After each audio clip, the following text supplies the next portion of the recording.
BRS నేతలను ఇబ్బంది పెట్టాలని చూస్తున్నారని మాజీ మంత్రి హరీష్ రావు అన్నారు. రాజకీయ ప్రేరేపితమైన కేసులు పెడుతున్నారని ఆరోపించారు. హరీష్ రావు తమను ఇబ్బంది పెట్టాలని చూస్తే రిటైర్ అయిన తర్వాత కూడా అధికారులను వదిలిపెట్టేదే లేదని హెచ్చరించారు. రేవంత్ రెడ్డి డైరెక్షన్ లో కాకుండా చట్టబద్ధంగా పనిచేయాలని సూచించారు.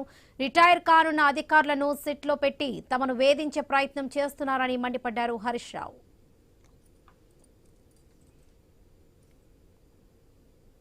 హైదరాబాద్ లో ఉన్న పోలీసులు వేలాది మంది పోలీసులను పెట్టి రోడ్ల మీద ప్రజల్ని ఇబ్బంది పెడుతున్నారు. బీఆర్ఎస్ కార్యకర్తలను ఇబ్బంది పెడుతున్నారు. భయభ్రాంతులకు గురి చేసే ప్రయత్నం చేస్తున్నారు. బట్ ఎవరు ఎన్ని చేసినా తప్పు చేయని వాళ్ళు భయపడాల్సిన అవసరం లేదు. మేము తప్పు చేయలేదు. ఇది కేవలం రాజకీయ ప్రేరేపితమైన కేసు. రాజకీయ కోణములో కుట్రతో ఉద్దేశపూర్వకంగా బీఆర్ఎస్ నాయకులను ఇబ్బంది పెట్టాలని రేవంత్ రెడ్డి చేస్తున్న ఒక దుష్ట పన్నాగం. అందువల్ల ఇలా కేటీఆర్ గారు ఈరోజు ధైర్యంగా వెళ్లారు. ఉల్టా వాళ్ళని అడుగుతారు. ఎందుకంటే అనేక కేసుల్లో బీఆర్ఎస్ పార్టీ నాయకులను దుష్ప్రచారం జరిగింది. ఆ రోజు ఎందుకు కేసులు పెట్టలేదు?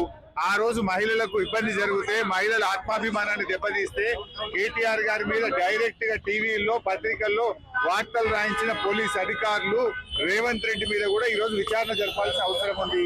అన్ని విషయాలు కూడా బయటకు రావాలి. కావాలని రిటైర్మెంట్ కు దగ్గరగా ఉన్న అధికారులను సిట్ లో పెట్టి రిటైర్మెంట్ కు దగ్గరగా ఉన్న అధికారులను ఉపయోగించి ఇవాళ మా మీద రకరకాల ప్రయత్నాలు చేస్తున్నారు. నేను మాత్రం ఒకటే చెప్పదలుచుకున్న అధికారులకు, మీరు అన్యాయంగా వ్యవహరిస్తే, అక్రమంగా వ్యవహరిస్తే, మీరు ఉద్దేశపూర్వకంగా మమ్మల్ని ఇబ్బంది పెట్టాలని ప్రయత్నం చేస్తే, మీరు రిటైర్ అయిన తర్వాత కూడా ఏ పొక్కలో దాక్కున్నా, సప్త సముద్రాల బయట ఉన్నా మిమ్మల్ని పట్టుకొచ్చి విచారిస్తాము. ఎవరిని వదిలిపెట్టే ప్రశ్నే లేదు. చట్టాన్ని అతిక్రమించినా, న్యాయబద్ధంగా వ్యవహరించకపోయినా, ఉద్దేశపూర్వకంగా తప్పుడు ప్రచారం చేసినా, తప్పుడు లీకులు ఇచ్చిన పోలీస్ అధికారులను వదిలిపెట్టే ప్రశ్నే లేదు. అంతకంతకు అనుభవిస్తారు. జాగ్రత్త, ఆలోచించుకోండి.